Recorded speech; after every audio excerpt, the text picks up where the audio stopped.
अस्सलाम वालेकुम, मैं हूं लियाकत राजपर। मुराद अली शाह की बात कितनी सच्ची है, मुराद अली शाह की बात कितनी कदावर है, मुराद अली शाह की बात में कितना वजन है। क्या मुराद अली शाह सिंध के चीफ मिनिस्टर के तौर पर कंटिन्यू करेंगे या मुराद अली शाह के दिन अब गिन चुके हैं। मुराद अली शाह ने बताया कि 4 अशखास सिंध के चीफ मिनिस्टर नहीं बनेंगे। जब तक अल्लाह चाहे और पार्टी चाहती रहेगी तो मेरा बाल भी कोई भीगा नहीं कर सकेगा। मैं इक्तदार पर रहूंगा और 10 वर्षों से इक्तदार के हवाले से कहा जा रहा है कि आज जा रहा है मुराद अली शाह, कल जा रहा है, लेकिन मैं तो कहीं नहीं जा रहा। 4 अशखास का नाम उसने लिया। अवैस कादिर शाह का नाम लिया, शर्जील इनाम मेमन का नाम लिया, नासिर हुसैन शाह का नाम लिया और एक और शख्स का नाम लिए बगैर कहा कि वो तो चीफ मिनिस्टर सिंध के नहीं बन सकते हैं। लेकिन बात आती है चीफ सरदार मोहम्मद बख्श मेहर की कि उनके साथ उनके इख्तलाफात क्यों हुए।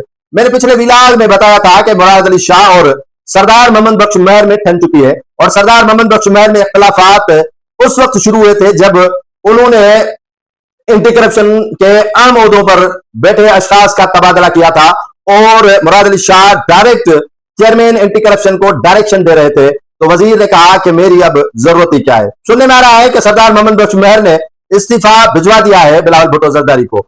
अब बिलावल भुट्टो जरदारी के लिए एक बाई आंख है तो दूसरा दाएं आंख है। मुराद अली शाह भी उनका है तो सरदार मोहम्मद बख्श मेहर भी उनका है। तो शर्जील इनाम मेमन किसका है ये आप भी जानते हैं, नासिर हुसैन शाह किसका है ये आप भी जानते हैं, अवैस कादिर शाह कहां से आया है ये आप और हम अच्छी तरह जानते हैं। लेकिन मुराद अली शाह ने जान छुड़ाई।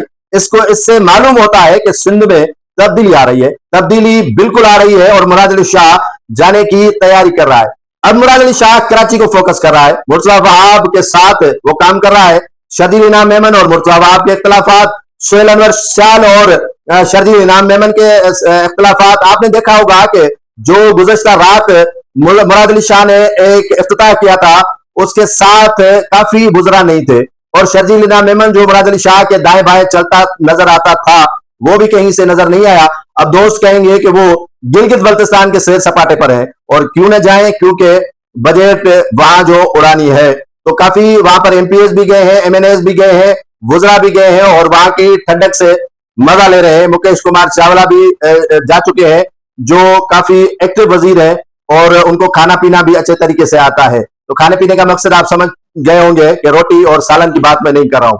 तो ये जो गुजरा है या जो काबीना के अराकीन है वो मुराद अली शाह के साथ नहीं थे। सरदार मोहम्मद बख्श मेहर की छुट्टी हो सकता है कि ये जानबूझकर करवाई जा रही है ताकि सरदार मोहम्मद बख्श मेहर का जवाज बनाकर मुराद अली शाह को घर की तरफ रवाना किया जाए। जाहिर सी बात है कोई तो ये अलम उठाएगा जिसके जरिए मुराद अली शाह घर जाएगा। तो ये अलम किसी और ने नहीं उठाया है, सरदार मोहम्मद बख्श मेहर ने कुर्बानी दे दी है।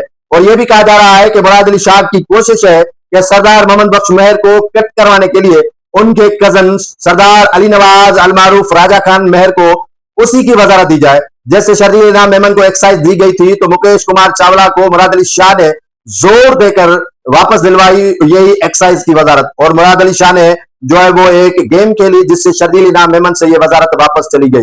तो गेम तो बहरहाल होती रहती है और ट्रांसपोर्ट की वजारत थी अवैस कादिर शाह के पास 2018 में, तो उनसे वापस लेकर शर्जील इनाम मेमन को दे दी गई। तो ये गेम अंदर ही अंदर होती है और गेम कोई और करने वाला नहीं है, वो होता है मुराद अली शाह। और मुराद अली शाह भी समझता है कि पार्टी उनको थोड़े लाइन लगाने की कोशिश कर रही है और वो भी कोशिश कर रहा है कि जो उनके मुतबादिल आ रहे हैं उनको भी गंदा करके चला जाए।